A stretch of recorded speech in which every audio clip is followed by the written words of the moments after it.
Hello students, आज हम पढ़ते हैं फर्स्ट एड क्या होता है और फर्स्ट एड के लिए क्या रिक्वायरमेंट्स होती हैं और अगर चोट लग जाती है तो हम फर्स्ट एड कैसे प्रोवाइड कर सकते हैं इमीडिएटली।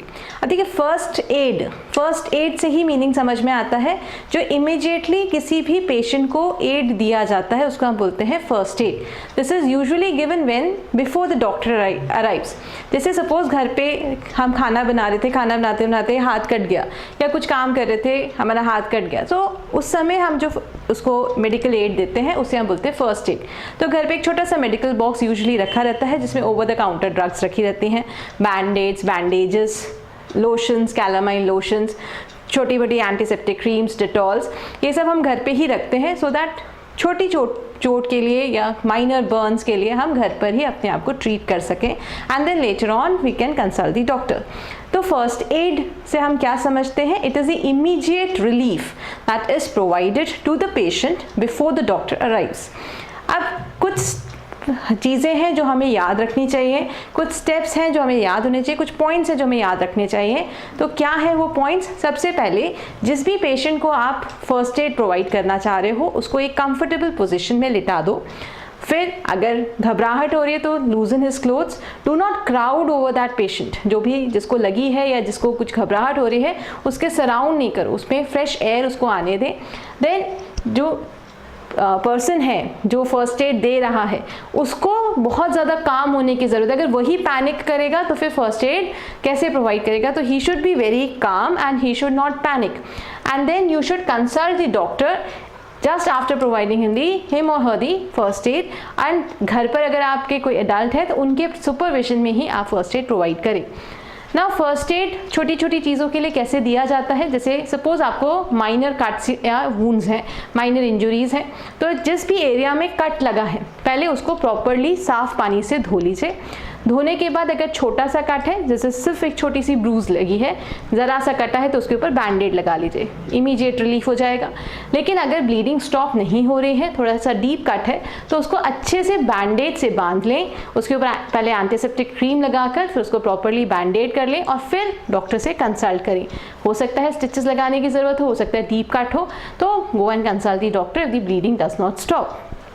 दूसरा, अगर आपको चक्कर आ गया, ये कई बार स्कूल में होता है, हम ब्रेकफास्ट नहीं करते, असेंबली में खड़े रहते हैं या पीटी पीरियड होता है, तो उसमें हम कई बार एक्सरसाइज करते करते फेंट हो जाते हैं। That is sometimes because of the low glucose. तो ऐसा क्यों होता है? तो जब हम फेंट होते हैं तो हमारी बॉडी में ग्लूकोज की कमी हो जाती है या हमें थोड़ी सी घबराहट होती है। तो इसके लिए जब कोई पर्सन फेंट होता है उसको आराम से एक जगह पर पहले लिटा दें,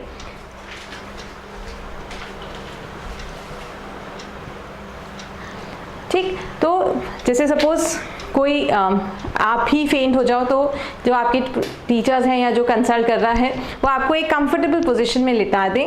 आसपास क्राउड नहीं करना चाहिए बिकॉज ही और शी इज फेंटेड, तो उसके फ्रेश एयर आने दें सो दैट वो पर्सन ब्रीथ कर ले आराम से। उसके कपड़ों को लूज कर दें, टाई अगर लगाई है या बेल्ट लगाई हुई है तो लूजन tie and belt, shoes open कर दें। और उसको इम्पॉर्टेंट है, जो पर्सन फेंट होता है उसको थोड़ा सा ऐसा लेटाएं कि उसके पैर हमेशा हाई लेवल पर हों और सर नीचे हो। तो इस पोजीशन में क्या होगा, जब ऐसा होता है तो हमारे पैरों से सर्कुलेशन सर की तरफ जाता है and immediately the brain which was starving with oxygen, तो उसको इमीडिएटली ऑक्सीजन मिलती है थ्रू द ब्लड एंड वापस वो कॉन्शियसनेस गेन कर पाता है।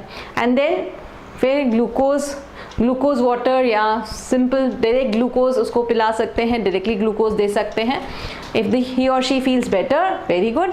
अगर नहीं फील करता है, फिर से उसको डिजीनेस वगैरह लगती है, then go and consult the doctor. Next, first aid for insect bites. हम कहीं जा रहे थे, हमें मधुमक्खी ने काट लिया। देखिए, मधुमक्खी बहुत ही रेयर केस में काटती है क्योंकि एक बार जब वो काट लेती है तो वो सर्वाइव नहीं कर पाती। तो अगर वो बहुत ज़्यादा डरी हुई होगी तभी वो आपको काटेगी, अदरवाइज वो नहीं बाइट करती because the moment it stings the honey bee dies. तो अगर कभी ऐसा होता है कि किसी इंसेक्ट ने आपको काट लिया है तो आप क्या करो, सबसे पहले उस एरिया को जाके अच्छे से वॉश करो, ठीक। वॉश करने के बाद उस पर लोशन लगाएं, लोशन नहीं हो तो बेकिंग सोडा अप्लाई करें, बेकिंग सोडा भी नहीं है तो कोई भी जो क्रीम होती है कोल्ड क्रीम वो अप्लाई कर लें। इसके बाद भी अगर आपको ऐसा लगता है वहाँ बहुत ज़्यादा जलन हो रही है, अभी भी वहाँ इचिंग हो रही है, तो कैलामाइन लोशन आता है, ईजिली किसी भी मेडिकल शॉप पे मिल जाता है। कैलामाइन लोशन उस पर अप्लाई करें, इचिंग बंद हो जाएगी। अगर स्वेल कर गया है, कई बार ऐसा होता है कि काटने के बाद वहाँ पर स्वेलिंग आ जाती है, रेडनेस बहुत ज़्यादा होती है, तो apply ice cubes on that area, धीरे धीरे उसकी स्वेलिंग कम होती जाएगी। तो ये अगर इंसेक्ट बाइट करता है उसके बाद भी आपको ऐसा लग रहा है कि अभी भी बहुत ज़्यादा प्रॉब्लम है, then go and consult the doctor. देखिए हर चीज़ में ultimately if you are not comfortable, आपको ऐसा लग रहा है अभी भी हमारे घर के फर्स्ट एड के बाद हमें रिलीफ नहीं मिल रहा है, तो please go and consult the doctor. Please do not give further aids to yourself. Lastly, for case of burns, छोटे मोटे अगर जल जाते हैं तो घर पर ही आप फर्स्ट एड दे सकते हो। जैसे खाना बनाते बनाते हाथ लग गया तो जहाँ पे जला है उसको पहले अच्छे से रनिंग वाटर में रखें। अगर जैसे हाथ पे लगा है तो उसको रनिंग वाटर में अच्छे से हाथ को रखें ताकि उस एरिया से हीट इवॉल्व आउट हो जाए। फिर उस एरिया पर आइस क्यूब्स लगाएं या फिर उसके ऊपर आप जेल लगा सकते हैं, पेस्ट लगा सकते हैं। पेस्ट कई बार इंस्टेंट रिलीफ देता है। कुछ लोग बोलते हैं आटा भी लगाया जाता है, तो डायरेक्टली आटे के उसमें रखेंगे तो भी ठीक हो जाता है, लेकिन नॉर्मली पेस्ट अप्लाई करेंगे तो it would give a cooling effect और वहाँ पर आपको बर्न से रिलीफ मिलता है। तो ये छोटे छोटे तरीके हैं घर पे आप फर्स्ट एड प्रोवाइड करने के। मेडिकल अटेंशन की अगर ज़रूरत नहीं है किसी को, अगर सिवियर बर्न्स नहीं है तो आप घर पर प्रोवाइड करें, लेकिन ऐसा लगता है कि सिवियर बर्न्स है तो इमीडिएटली फर्स्ट एड देने के बाद कंसल्ट दी डॉक्टर। फिर फर्दर ट्रीटमेंट घर पर ना करें because it may sometimes be dangerous. लेकिन कई बार ये जो फर्स्ट एड मिलता है इससे परमानेंट डैमेज होने से बचाया जा सकता है। इमीडिएटली आप किसी को फर्स्ट एड प्रोवाइड करते हैं तो बहुत सुकम्ड इंजरीज जो होती हैं, सिवियर इंजरीज होती हैं, उससे भी आराम मिल जाता है। So help a patient, help a person, but keeping in mind that the person should be comfortable enough जिसको आप दे रहे हो, और जो फर्स्ट एड दे रहा है उसका कंफर्टेबल और काम होना बहुत ज़्यादा ज़रूरी है। So keep these first aid tips in your mind. Keep a first aid box always handy at your home, at the place जहाँ सबको पता है कि यहाँ रखी रहती है, so that immediately आप वो first aid provide कर सके। आई होप ये सारे पॉइंट्स आप ध्यान रखेंगे, इन सारे पॉइंट्स को आप कभी ना कभी अपने लाइफ में अप्लाई करेंगे। सो keep watching, keep learning, so stay tuned for further videos. So that is all. Thank you so much.